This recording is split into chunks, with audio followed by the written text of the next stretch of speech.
Саламатсыздар ма, құрметті білім алушылар? Бүгінгі лекциямыздың өтетін тақырыбы қауіпсіздікті қамтамасыз етуге бағытталған тәсіл.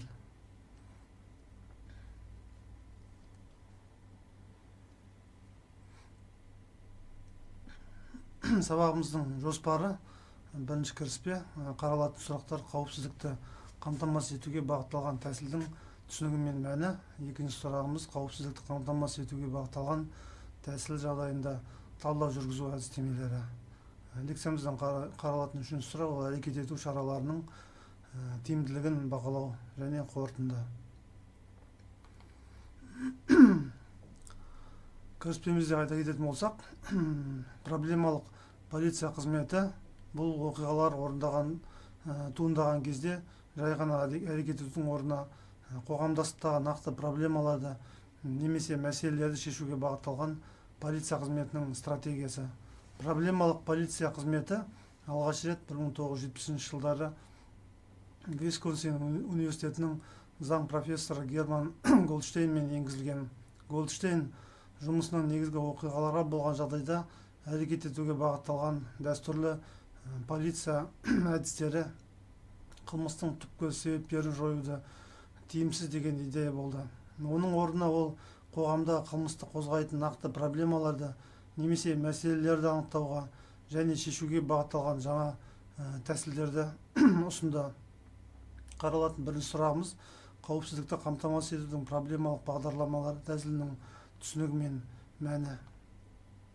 Проблемалық полиция қызметі негізгі стратегияның бірі нақты мәселелерді анықтау және шешу үшін проблемаларды шешу процесін пайдалану болып табылады. Бұл процесс әдетте 4 қадамды қамтиды. Олар бірінші проблеманы анықтау, проблеманы талдау, ден қою шараларын әзірлеу, ден қою шараларын бағалау болып 4-ке бөлінеді. Бірінші кезеңде проблеманы анықтау кезеңінде, яғни полиция қоғамда қылмысты тудыратын нақты проблемаларды немесе мәселелерді анықтайды. Екінші кезеңде мәселені талдау кезеңінде полиция проблема туралы, оның ішінде оның себептері мен ықпал ететін факторлар туралы ақпаратты жинайды. Үшінші кезең ол әрекет етуді әзірлеу кезеңінде полиция проблеманы шешудің жоспарын жасайды. Стратегиялар мен тактиканың кешенін қамтуы да мүмкін. Жауапты бағалаудың соңғы кезеңінде полиция әрекет етудің тиімділігін бағалайды және қажетті түзетулер енгізеді. Проблемалық полиция қызметі әдетте нақты проблемаларды анықтау және шешу үшін қауымдастық мүшелерімен және ұйымдармен серіктестікте жұмыс істейтін арнайы дайындалған полиция қызметкерлерімен жүзеге асырылады. Бұл офицерлер мәселелерді шешу үшін бірқатар стратегиялар мен тактикаларды пайдаланады. Соның ішінде қоғамда жұмылдыру, мәселелерді шешу бойынша серіктестіктер және қылмысты талдау.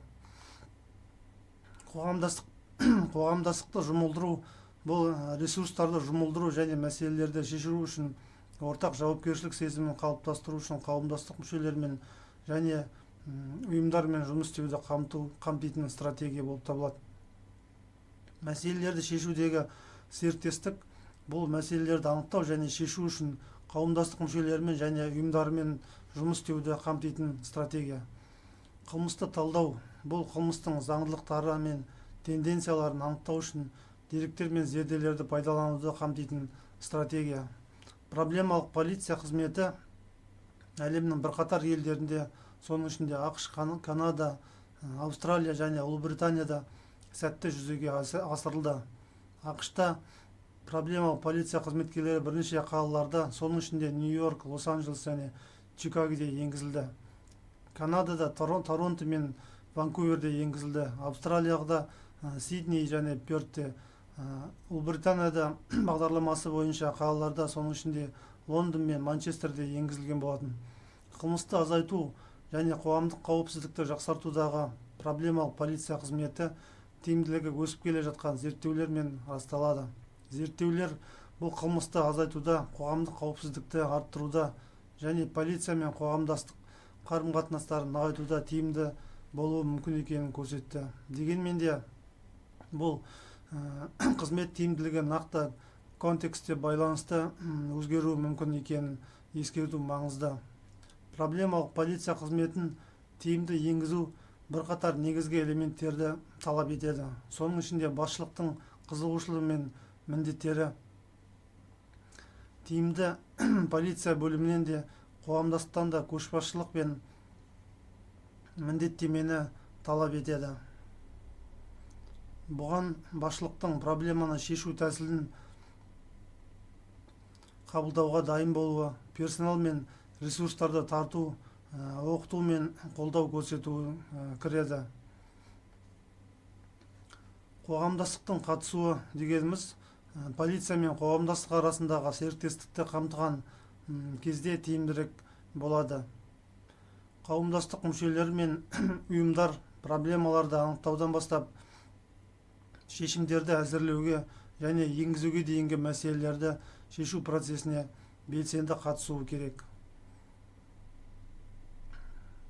Лекциямыздың қаралатын екінші сұрағы бұл қауіпсіздікті қамтамасыз етудің проблемалық бағдарланған тәсіл жағдайында талдау жүргізу әдістемелері. Талдау әдістері. Проблемаларды талдау кезінде полиция қызметкерлері проблемаға ықпал ететін негізгі факторлардың анықтау және түсіну үшін жүйелі және деректерге негізделген, яғни дәлелдерге негізделген тәсілді қолдануы керек. Төменде олар қолдана алатын кейбір әдістер мен әдістемелер келтіріп кетеміз. Яғни бірінші сара әдістемесі сканерлеу, талдау, жоспарлау немесе іске асыру, бағалау болып табылады. Бірінші қадам ол қылмыс ошақтары немесе тәртіпсіздік деңгейі жоғары аймақтар сияқты ықтимал мәселелерге қоршаған ортаны сканерлеу. Содан кейін нақты мәселені және оның себептерін түсіну үшін терең талдау жасалады. Бұған қылмыс статистикасы, халық арасындағы сауалнама жүргізу, жергілікті тұрғындармен және бизнес иелерімен, яғни өкілдерімен сұхбат сияқты әртүрлі көздерден мәліметтер жинау кіруі мүмкін. Талдаудан кейін мәселенің ауырлығына баға беріледі және оны шешу жоспары жасалады. Қылмыс үшбұрышы, проблемаларды талдау үшбұрышы, кейде қылмыс үшбұрышы деп аталады. Қылмыс пен тәртіпсіздік мәселелерін түсіну тәсілі болып табылады. Бұл идея қылмыс немесе тәртіпсіздік, бірінші ықтимал құқық бұзушылар, екінші қолайлы мақсаттар, үшінші уақыт пен кеңістікте осы мақсаттар үшін қабілетті қамқоршылар болмаған кезде, жиналған кезде пайда болатын деп болжайды. Мәселелерді талдау үшбұрышының қарапайым нұсқасы келесідей болып келеді. Олар қылмыскерлерді кейде басқа адамдар басқара алады. Мұндай адамдар кураторлар деп аталады. Мақсаттар мен құрбандарды кейде басқа адамдар қорғай алады. Бұл адамдар қамқоршылар ретінде белгілі болады. Орындар әдетте біреудің бақылауында болады. Бұл адамдар менеджерлер ретінде белгілі. Осылайша проблемаларды тиімді шешу қылмыскерлер мен олардың мақсаттары, құрбандары орнында қалай жиналатынын түсінуді, сондай-ақ осы құқық бұзушылықтардың мақсаттары мен құрбандықтар мен орындардың қалай тиімді бақыланатынын немесе бақыланбайтынын түсінуді талап етеді. Белгілі бір мәселе контекстіндегі мәселені талдау үшбұрышындағы әлсіз жақтарды түсіну жаңа араласуға жол көрсетеді. Әдетте полиция қарастырылған оқиғалар немесе мәселелер 4 бағыт бойынша топтастырылады. Олар мінез-құлық. Белгілі бір мінез-құлық барлық оқиғаларға ортақ. Мысалы, шамадан тыс шу, адамдарды немесе бизнесті жиі тонау, мас күйінде көлік жүргізу, сынған көліктер, есірткі саудасы, көлік ұрлау, сол сияқтылар. Қиындық тудыруы мүмкін адамдардың мінез-құлқының әртүрлі белгілері болады. Орын. Бұл белгілі бір орындар оқиғаларға тән болуы мүмкін. Проблемалық мінез-құлықтың бір немесе бірнеше түрінде байланысты оқиғалар. Мысалы, көше бұрышында, үйде, кәсіпорындарда, саябақтарда, аудан немесе мектептің аумағында болуы мүмкін. Кейбір оқиғалар абстрактілі жерлерде, мысалы, киберкеңістік, телефон арқылы немесе басқа ақпараттық желілер арқылы болады. Екінші тұлғалар, белгілі бір адамдар немесе адамдар тобы болуы мүмкін. Оқиғалардың жалпы факторлары ретінде әрекет ету. Бұл адамдар қылмыскер де, жәбірленуші де болуы мүмкін. Мысалға, мәселе құқық бұзушылардың бір санатына байланысты болуы мүмкін. Яғни олар жастар тобы, созылмалы маскүнемдер тобы, есірткі қолданылатын жастар тобы және тағы да басқа. Екінші жағынан, мәселеде жалпы зардап шеккендер немесе құрбандар болуы мүмкін. Мысалы, бір үйдің тұрғындары, қарттар, кішкентай балалар және тағы да басқалары. Уақыт, бұл белгілі бір уақыт оқиғаларға тән болуы мүмкін.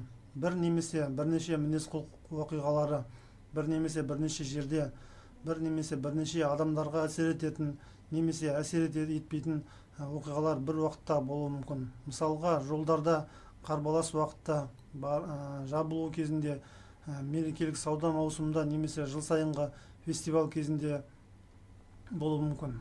Шешімдерді іздеу, полиция проблеманы егжей-тегжейлі талдаған болса да, бірінші кезекте оны мәжбүрлеуді күшейту арқылы шешуге тырысады, яғни жазаны. Дегенмен, мәселені ұзақ мерзімді шешу үшін екі маңызды шарт қажет. Барлық мүдделі тараптардың қолдануын табу, яғни екіншісі қылмыстың алдын алу саласындағы соңғы зерттеулерге сәйкес қандай әдістерді тиімді екенін білу. Шешімдерді іздеу үшін осы мәселені шешу басқа аймақтарда немесе елдердің тәжірибесі туралы ақпаратты жылдам іздеуге болады. Мысалға, жоғарыдағы екінші немесе үшінші бөлімдегі ең жақсы тәжірибелер туралы ақпарат. Қылмыстың тез және тұрақты төмендеуі тек ситуациялық себептерді жоюдың нәтижесі болуы мүмкін. Түпкі себептерді жою, егер біз олармен не істеу керектігін білсек те, салыстырмалы түрде алыс болашақта қазіргі мүдделі тараптар мәселеге деген қызығушылықты жоғалтқаннан кейін ғана өз нәтижелерін бере алады. Осылайша мәселенің шешімдерін іздеу кезінде әдетте мәселені шешудің бірнеше әдісі бар екенін есте ұстаған жөн. Оңтайлы шешімдерді таңдағанда әртүрлі баламалардан таңдау критерийлерін қолдану ұсынылады. Келесі қаралатын сұрағымыз, үшінші сұрақ, ол ден қою шараларының тиімділігін бағалау. Мәселеге жауап беру, әсер ету шараларының тиімділігін бағалаудың ең негізгі түрі бар. Екі түрі бар негізгі: процесті бағалау және өнімділікті бағалау. Процесті бағалау мәселені шешу бойынша іс-шаралардың қалай жүзеге асырылғандығы туралы мәселені зерттейді. Процесті бағалауды тексеру тізімі қойылатын сұрақтарға көрсетеді. Мәселені шешу үшін кешенді шаралар қажет. Яғни өзара байланысты тек бір тікелей әрекет мәселені шеше алмайды. Нәтижеге жету үшін параллель немесе тізбектер бірінен соң бірі болуы керек. Бірқатар іс-шаралар қажет. Мәселеге жету кезінде іс-әрекеттерді жоспарлау көбінесе шешуші болып табылады. Осы себепті мәселені шешудің негізгі шаралары қашан жүзеге асырылу керектігін көрсететін жоба кестесін, яғни жоспар құру пайдалы. Күтпеген оқиғалар сізді мәселені шешуге арналған іс-шаралар жоспарын өзгертуге мәжбүр етуі мүмкін болса да, мұндай тәуекелдердің көпшілігін болжауға болады. Мәселені шешудің сәтсіздігінің кейбір ықтимал факторлары, яғни қауіптері: бірінші, мәселені жеткіліксіз түсіну. Мысалға, қайталанған құрбандарға аз көңіл бөлінді. Бұл мәселе туралы дұрыс емес болжамдардан немесе жеткіліксіз талдаулардан туындауы мүмкін. Мысалға, қайталанатын жәбірленушілер. Екінші, тым күрделі шешім. Мысалға, мәселені шешу азаматтар тарапынан үлкен белсенділікті көздейді. Бұл ретте осы аумақта халықтың әлеуметтік белсенділігі мен бірлігін дамытудың әлсіз деңгейі бар. Халықтың белсенділігі мен әлеуметтік бірлігін арттыру бойынша арнайы іс-шаралар болмаған кезде проблемаларды шешу жөнінде жоспар көрінеу сәтсіз болады. Құқық бұзушылықтың мінез-құлқын өзгерту мәселесі шешу бойынша шараларды іске асыру кезінде құқық бұзушылар шарттардың өзгеруіне жауап беретін, соған сәйкес бейімделетін анық. Теріс бейімделудің кейбір түрлерін болжауға және жоспарлауға болады. Кейде проблеманың географиялық орын ауыстыруы, мысалға, бір аймақтан екінші аймаққа көшуі алдын ала анықталуы мүмкін, және басқа аумақтарда қорғау үшін кеңейтілген қорғаныс шараларын қолдану мүмкін. Төртінші қарастыратын ол мәселеміз бастапқы шарттардың өзгеруі, мәселені шешуге бағытталған іс-шараларға әсер ететін күтпеген сыртқы өзгерістер болуы мүмкін. Серіктес агенттіктің күтпеген жерден қысқартылуы мүмкін бюджеті, яғни мысалы ол мәселені шешуге күш салуды тоқтатуға мәжбүр етеді. Мәселе өздігінен шешілмедіктен жалғыз жолы ол жоспарлауды өзгерту.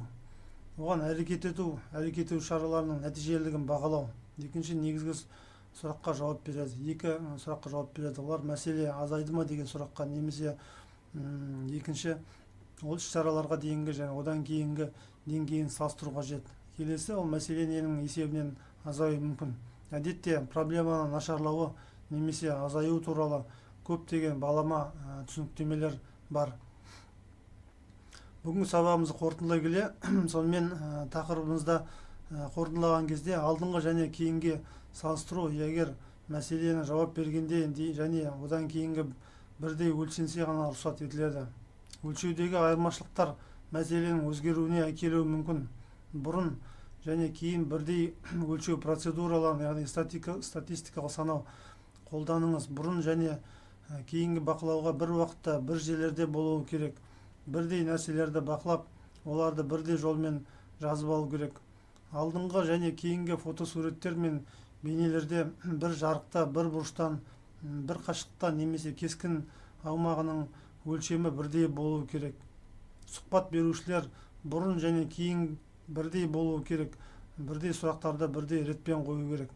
Жағдай шегіне жетуіне байланысты көптеген мәселелер шешіле бастайды. Осылайша реакция шаралары кезінде мәселе қалыптасқан тыс жоғары болған кезде басталады. Бірақ тіпті салыстырмалы түрде тұрақты мәселе де өзгереді. Қазірде әдеттен тыс маңызды шаралар мәселе бойынша ештеңе жасалмаса да қалыпты деңгейіне оралады. Бұл орташа регрессия деп аталады, және бұл өте төмен көрсеткіштерге де қатысты. Орташа мәнді түсіну үшін реакция басталғанға дейін ұзақ мерзімді тербелістерді зерттеу керек. Уақыт өте келе қалыптан тыс тербелістердің динамикасын көру керек.